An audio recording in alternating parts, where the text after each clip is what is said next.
Hey there gamers, this is the Stark Lord, trying to get one more video in before the new year. So let's see, today I want to talk a little bit about hobby theory. Now, as I've probably said before, I'm pretty sure I have, I'm not a very good painter, nor am I a very good modeler, nor am I a very good gamer. I'm kind of like every part of this hobby, but I'm terrible at all of it, but hopefully my mediocrity in everything will give some people some light on ideas, because not everyone's going to be a fantastic painter or gamer, but hopefully what I can provide is a little bit of my middle ground view of everything. And if they suck at a certain part, or they're just not good or trying to figure it out on a beginner level or whatever, maybe I can give a little bit of insight. Anyways, today we're going to talk a little bit about basing.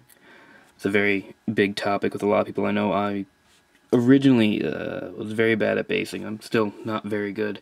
If you look at any of my earlier models, which I'll show, I didn't do any basing. Let's see if I can grab one off the shelf. I should have grabbed her beforehand. Oh wait, it's right here. If you don't do a base, this is like one of the first models I did. This is from like 5 years ago at least. You don't do any base, it's just a plastic figurine, that or metal, resin, whatever. That's all it is. It sits on the table. It can look nice, no matter how good the paint job is. People say it's okay. It really doesn't give you the full illusion of the character. Now, I know this guy isn't finished, and I've already shown him before, but this guy, at least I put effort into giving him a base. It gives it more feeling. You can kind of see where he's supposed to be. It gives it almost a story to the model. And doing a base is really kind of simple. I mean, this one is really just a piece of plastic card. You can just use any plastic cardstock. I've used, comic book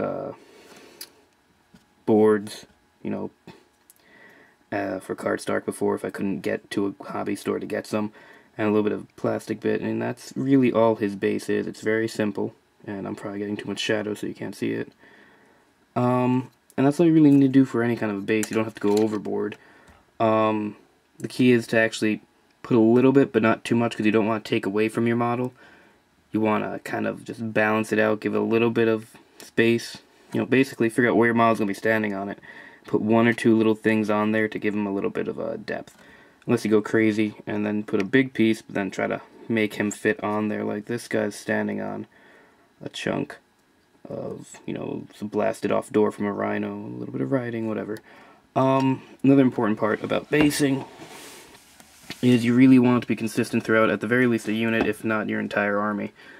Being that if you're doing a whole army, you should say, well, they're all going to be on spaceships, or be space hold bases, which can be very uniform, or they're all on just your generic dirt planet or an urban setting. My guardsmen are all on some kind of urban setting. They all have gravel, sandbags, or my attempts at sandbags, pieces of buildings and machines, any kind of weird rubble just kind of floating around on them. And I tried to, do little street lines on there just to make it look a little interesting on the parts that didn't really build up.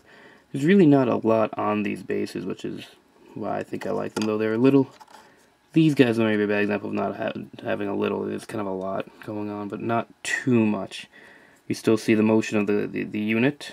You still see how the guy's standing. You still get it gives them an environment, lets the model kind of fall, and you throw these guys onto a field with some decent terrain, just a couple of beat up buildings, and they really look like they belong there. It gives you a nice, just kind of lets you enjoy the game in an aesthetic value.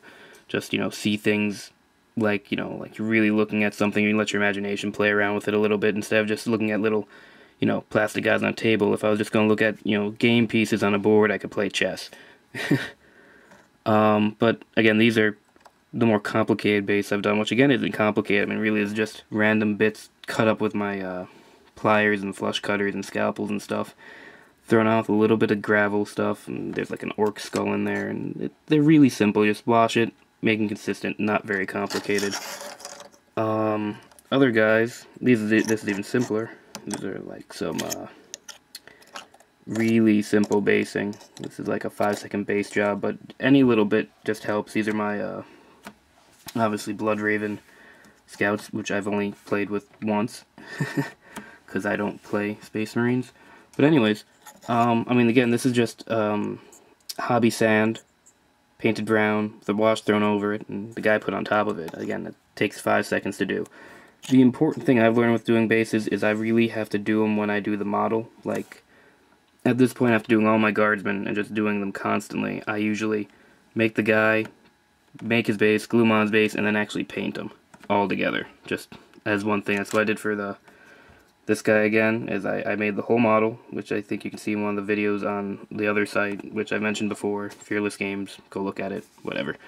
Again, I put the whole thing together and then I painted it, because if I don't do that, I'm not going to do it, and that's pretty much why most of my original stuff, there's no painting on the base, because like, I'll figure it out later, and you keep saying that to yourself, and eventually you'll get 20 guys done and you say, I don't want to do 20 bases, because doing more than 5 bases at a time is, at least for me, incredibly boring. So when you do your base, I think the key is first to figure out where you want your army to be. I mean, do you want them to be on a desert planet? Do you want to be in a building? You know, whatever. And try to figure out that as a general thing. Now, like I said, I did all my guardsmen in urban, but most of them are like this, like road, gravel. Then I have my my stormtroopers, which I did a little different. I think it works for them, though I probably wouldn't do it for a whole army, and I probably wouldn't do it again, at least not the way I did it. Try to do more of like them standing on grates and like maybe a sewage plant, or basically somewhere a little bit more industrial, a little wetter than the rest. So I attempted some water effects. They did not work at all, but I still have nice rusty old grating pylons, and it has a nice effect, and it gives a nice little different look to these guys. And again, they look different from the whole rest of the the army, because they're Forge World Elysian dudes, being stormtroopers, because I didn't really think Cadians worked as stormtroopers, because, well, they don't. You were supposed to have guys in heavy, cool armor with, grav chutes and whatnot. But, these two groups go together as a army, and yeah, they don't work next to each other, per se, too well, but the rest of my army looks like these guys on the left. That is the left, right? Yeah, okay. These guys on the left. So a couple of guys looking a little different is okay. I mean, that's fine, because you can play around with that. You can have, one squad standing on a street, one squad's in a building, so they're going to have this little different texture on the basing. The key, again, is to make sure that the base doesn't take away from your model. And you can really, when you do make a base, you can use just about anything. Again, you can use plastic card, sand, real rocks, fake rocks, bits from other models, whatever. One of the more fun things I've personally used is I grabbed some Spanish moss, so like stuff used for like flower arrangements or something out at like a dollar store, and I used it for some Death Guard guys, which I'm gonna grab off the shelf right now. These are there we go. These are the only Plague Marines I have, and again, it's a very simple base. It's almost the exact same base the Scouts are on, except I threw all this, again, it's called Spanish moss crap on there. Didn't even paint the stuff because it doesn't take paint very well. I mean, I guess you could dip it, but just letting it kind of sit on their base and make them look a little bit messier is kind of the whole point. And this way they look like they're standing in, I don't know, some kind of swampy, marshy, wet grossness. What I was going for is just the commando khaki and then smothered in Devlin mud and then this crap thrown on top of it. It gives them a very unkempt, ugly look that I really enjoy, and was the whole point for these models. You wanted something a little messy. I don't recommend doing this on anything you want to be clean and pristine, because it really doesn't give that effect off.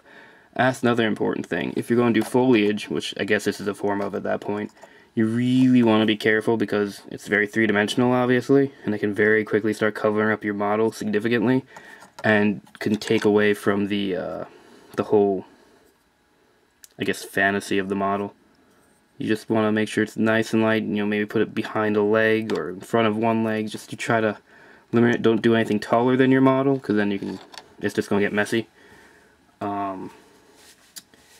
Basing is a very simple thing that a lot of people, a lot of people don't really pay a lot of attention to, and they really should, because it's the one thing that makes you say that's a nice model, that's a great model. I've gotten compliments on my models, and again, they're not very good, but the ones that get complimented are the ones that look consistent throughout the army, and the ones that are completed, and a base, it completes the model. If it's not complete, if it's not on a completed base, it's not really a completed model. It's just another plastic figurine, you know? Anyways, that's about all I had to say on that. Questions, comments, always welcome. I like to hear what other people use on their bases that's weird. I've seen people use a lot of aquarium bits, which I have lying around, which I haven't used yet, like you know, these things. Can I get them on the screen?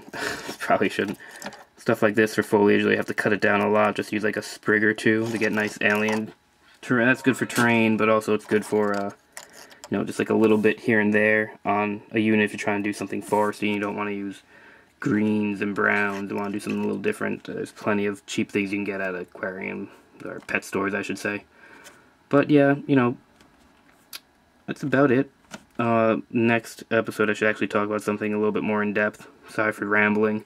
I had did something for this week, but I can't show it yet because it has to do with a friend's Christmas present. And again, you know, that video's a ramble also, so you can probably just ignore that. Anyways, thanks for listening. Have a good day.